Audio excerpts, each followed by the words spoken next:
जय हिंद दोस्तों, मैं आशीष सर आपका हार्दिक स्वागत करता हूं द करियर पॉइंट के ऑफिशियल यूट्यूब चैनल पे। दोस्तों कैसे हैं आप? उम्मीद है अच्छे होंगे, स्वस्थ होंगे और आपका मुस्कुराता हुआ चेहरा हमेशा से ही हमारे लिए और हमारी संस्था के लिए एक मोटिवेशन का काम करता है। दोस्तों आज मैं आप लोगों के लिए लेके आया हूं एक प्यारा सा वीडियो जिससे आपको 2 से 3 प्रश्न मिलेंगे। देखिए ये है क्या, संविधान के महत्वपूर्ण अनुच्छेद, वो भी एक ही वीडियो में पूरे अनुच्छेदों को ले लिया हूं। जो अनुच्छेद हमारे भारतीय संविधान के महत्वपूर्ण हैं यूपी पुलिस एग्जाम के लिए, अदर एग्जाम के लिए। आइए देखता हूं, आप लोगों को बताता हूं कि कौन कौन से अनुच्छेद है जो आपके पेपर में आ सकते हैं। दोस्तों सबसे पहले आपको बता दूं, हमारे भारतीय संविधान में कुल 22 भाग थे जब भारतीय संविधान बना था और अनुच्छेद थे 395 और अनुसूचियां पहले थी 8 और वर्तमान समय में कितनी है 12। कहने का मतलब वर्तमान समय में भाग कितने हैं? वर्तमान समय में भाग हैं 25 और अनुच्छेद कितने हैं? 470 से ज्यादा अनुच्छेद है। और जब संविधान बना था तो अनुसूचियां 8 थी और वर्तमान समय में अनुसूचियों की संख्या कितनी है 12। आइए आपको आगे की चीजें बताता हूं। तो भारतीय संविधान में जो 22 भाग है उसमें से पहला भाग है भाग 1 संघ एवं उसका राज्य क्षेत्र, और इसमें हम लोग देखते हैं महत्वपूर्ण अनुच्छेदों में अनुच्छेद 1 भारत राज्यों का संघ होगा और इसी अनुच्छेद 1 में इंडिया जो कि भारत विनाशी राज्यों का अविनाशी संघ होगा। मतलब इंडिया शब्द का उल्लेख भारतीय संविधान के अनुच्छेद 1 में किया गया है। आगे देखते हैं हम लोग अनुच्छेद 2 नए राज्यों का प्रवेश। भारत देश में अगर कोई नए भूभाग को अगर भारत देश जीत लेता है या फिर नए राज्यों का प्रवेश होता है, वह राज्य कहने का मतलब क्षेत्र का प्रवेश होता है, तो वो किस भारतीय संविधान के अनुच्छेद के तहत जोड़ा जाएगा? तो अनुच्छेद 2। फिर है अनुच्छेद 3 राज्यों के सीमा में परिवर्तन और उसके नाम में परिवर्तन। जो नाम बदल दिया जाता है उस संबंधी और सीमा में परिवर्तन, जैसे उत्तर प्रदेश की सीमा को 2 भागों में बांटकर कुछ उत्तराखंड में चला गया उत्तर प्रदेश का भाग, कुछ उत्तर प्रदेश में रह गया, मतलब सीमा में परिवर्तन, नाम में परिवर्तन। ये जो होगा किस अनुच्छेद के तहत होगा? अनुच्छेद 3 के तहत होगा। भाग 2 है नागरिकता का उल्लेख भारतीय संविधान में भाग 2 में अनुच्छेद 5 से 11 के बीच में किया गया है। हमारे देश में एकल नागरिकता है। हमने नागरिकता का स्वरूप ब्रिटेन देश के संविधान से ग्रहण किया है। नागरिकता भारत देश में व्यक्तियों के लिए एकल नागरिकता होगी अनुच्छेद 5 में, प्रवासी भारतीयों के लिए नागरिकता अनुच्छेद 8 में, नागरिकता पर विधि बनाने की शक्ति संसद के पास होगी अनुच्छेद 11 में इसका वर्णन किया गया है। आइए आपको आगे की चीजें बताता हूं। भाग 3 में है मौलिक अधिकार। क्या है? भाग 3 में है मौलिक अधिकार। मौलिक अधिकारों को उल्लेख भारतीय संविधान में अनुच्छेद 12 से 35 के बीच किया गया है।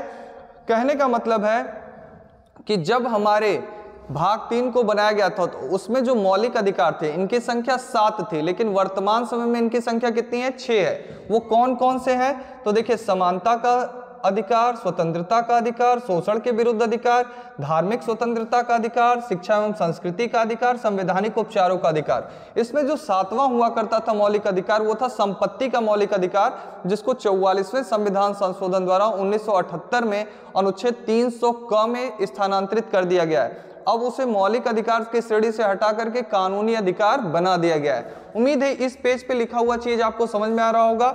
यह है भाग 4 के भाग 4 का, या फिर आप कह सकते हैं अनुच्छेद 51A। इसमें है मौलिक कर्तव्य का उल्लेख। जब भारतीय संविधान बना था तो उसमें मौलिक कर्तव्यों का उल्लेख नहीं था।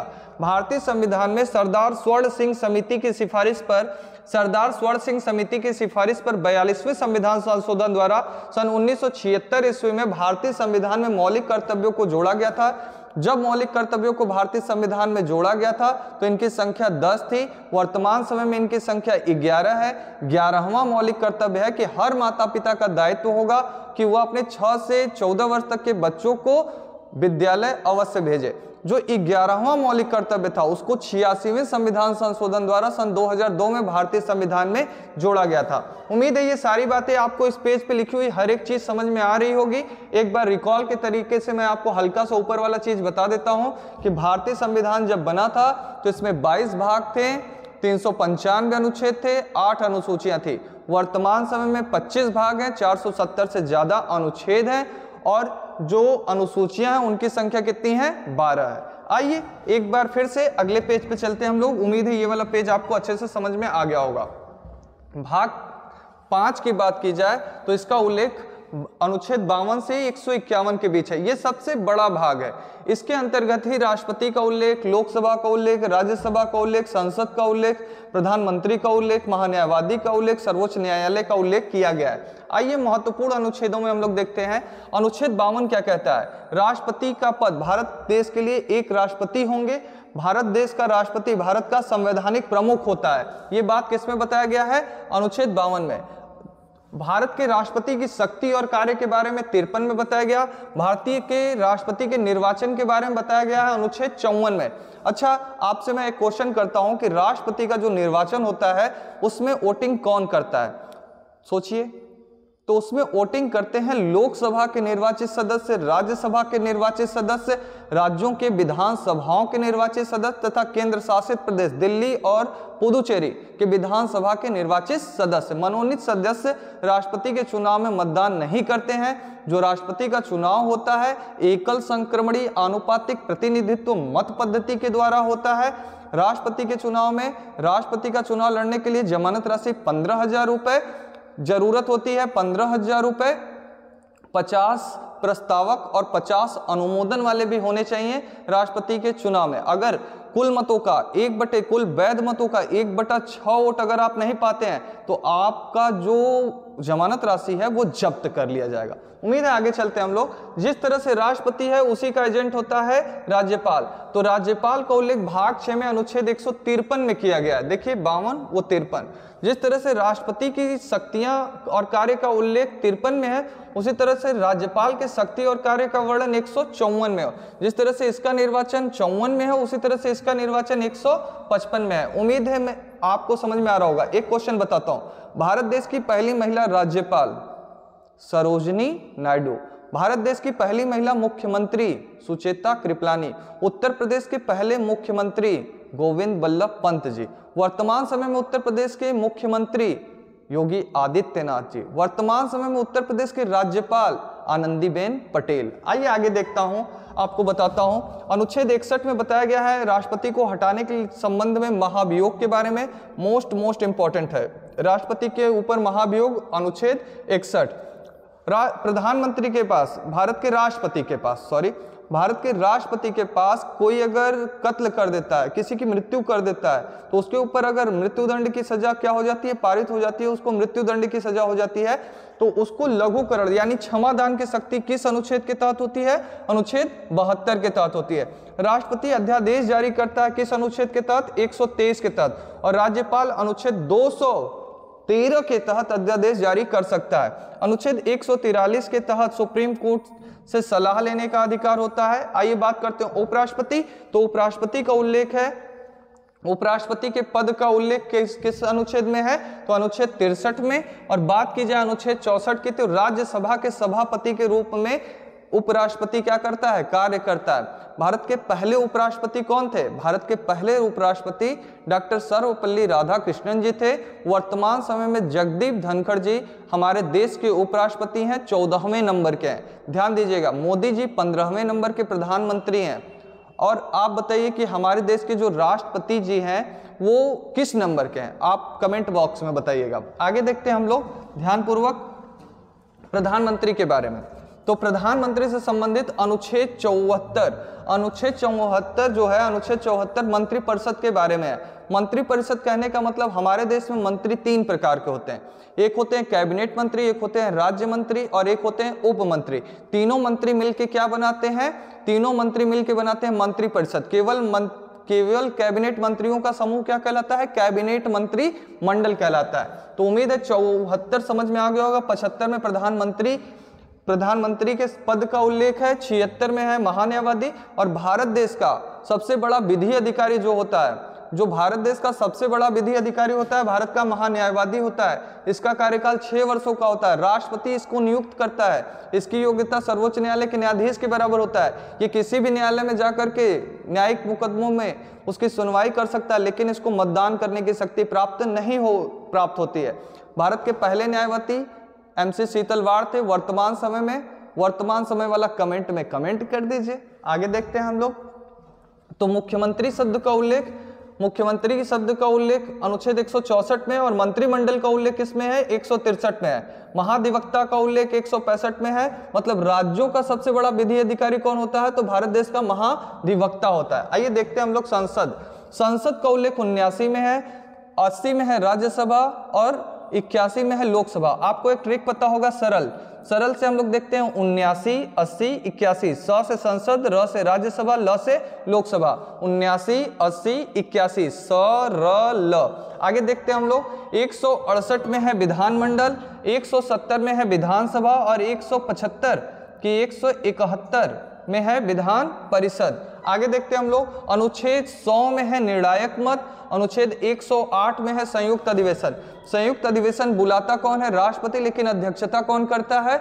लोकसभा अध्यक्ष करता है। अच्छा, संयुक्त अधिवेशन में लोकसभा अध्यक्ष जो अध्यक्षता करता है किस अनुच्छेद के तहत करता है? तो अनुच्छेद 118 के तहत करता है। 110 में है धन विधेयक, 112 में है वार्षिक वित्तीय विवरण यानी बजट के बारे में, 116 है लेखानुदान के बारे में और 117 अनुच्छेद 117 वित्त विधेयक के बारे में लिखा गया है। अनुच्छेद 117 किससे संबंधित है? वित्त विधेयक से। 100 निर्णायक मत, 108 संयुक्त अधिवेशन, 110 धन विधेयक, 112 वार्षिक वित्तीय विवरण यानी बजट, 116 लेखानुदान, 117 वित्त विधेयक। आगे देखते हैं हम लोग ध्यान से, देखते हैं सुप्रीम कोर्ट का उल्लेख भारतीय संविधान के 124 में किया गया है। 131 के अंतर्गत सुप्रीम कोर्ट के अधिकार के बारे में बताया गया है। कैग के बारे में, नियंत्रक महालेखा परीक्षक के बारे में किस अनुच्छेद में बताया गया है? तो नियंत्रक महालेखा परीक्षक के बारे में अनुच्छेद 148 में बताया गया है। आइए देखते हैं 214 क्या है? राज्यों के लिए हाईकोर्ट के बारे में, मतलब उच्च न्यायालय के बारे में। आपको बता दूं, सबसे पहले जब उच्च न्यायालय बना था तो भारतीय संविधान के अधिनियम के तहत 1861 के तहत कलकत्ता, बंबई और मद्रास में सबसे पहले हाई कोर्ट बने थे। अनुच्छेद 216 में बताया गया है हाई कोर्ट के गठन के बारे में। आइए केंद्र राज्य संबंध से संबंधित हम लोग कुछ अनुच्छेदों को देखते हैं। अनुच्छेद 249 जो है राज्य सूची विषय पर कानून बनाने की शक्ति। अनुच्छेद 250 आपातकाल के दौरान राज्य सूची विषय पर कानून बनाने की शक्ति। अनुच्छेद 262 है नदी जल विवाद। अनुच्छेद 263 है अंतरराज्यीय परिषद। अनुच्छेद 280 है वित्त आयोग में कुल 5 सदस्य होते हैं, एक होता है अध्यक्ष, 4 होते हैं सदस्य। आगे देखते हैं 312 अखिल भारतीय सेवाएं IAS, IPS और IFS इंडियन फॉरेन सर्विसेज होता है, फॉरेस्ट नहीं होता है। 315 है संघ एवं राज्य के लिए लोक सेवा आयोग। आगे देखते हैं हम लोग, आगे है निर्वाचन आयोग का उल्लेख भारतीय संविधान के अनुच्छेद 324 में किया गया है। वर्तमान समय में निर्वाचन आयोग के अध्यक्ष कौन है? राजीव कुमार जी हैं। आगे देखिए राजभाषा का उल्लेख भारतीय संविधान के अनुच्छेद 343 के अंतर्गत किया गया है। हमारी जो भाषा है हिंदी है और इसकी लिपि क्या है? देवनागरी है। आपातकाल का उल्लेख, राष्ट्रीय आपातकाल उल्लेख 352, राष्ट्रपति शासन का उल्लेख 356 और वित्तीय आपातकाल का उल्लेख किसमें किया गया है? 360 में, यानी 4 बढ़ा करके हम लोग याद रखेंगे। राष्ट्रीय आपातकाल 352, राष्ट्रपति शासन 356 और वित्तीय आपातकाल 360। संविधान संशोधन का उल्लेख भारतीय संविधान के अनुच्छेद 368 में किया गया है। आगे देखते हैं कि भारतीय संविधान में अनुच्छेद 17 में अस्पृश्यता यानी छुआछूत का उल्लेख किया गया है। अनुच्छेद 29 में अल्पसंख्यक वर्ग के हितों के संरक्षण के बारे में बताया गया है। अनुच्छेद 40 में ग्राम पंचायतों के गठन के बारे में बताया गया है और अनुच्छेद 32 में बताया गया है संवैधानिक उपचारों का अधिकार। इसको डॉक्टर भीमराव अंबेडकर ने संविधान की हृदय और आत्मा कहा है। उम्मीद है कि आपको ये वीडियो अच्छा लगा होगा। मेरे हिसाब से जितने भी महत्वपूर्ण अनुच्छेद थे मैंने आपको बता दिया है। आगे मेरे डिटेल वीडियो भी पड़े हुए हैं, प्लेलिस्ट में जाइए, उन्हें भी देखिए और अपना पेपर में पॉलिटी से आने वाला सारे प्रश्नों का उत्तर सुनिश्चित कर लीजिए। तो अगर मेरा वीडियो अच्छा लगा हो तो हमारे वीडियो को लाइक करिएगा, हमारे चैनल को सब्सक्राइब करिएगा। जय हिंद।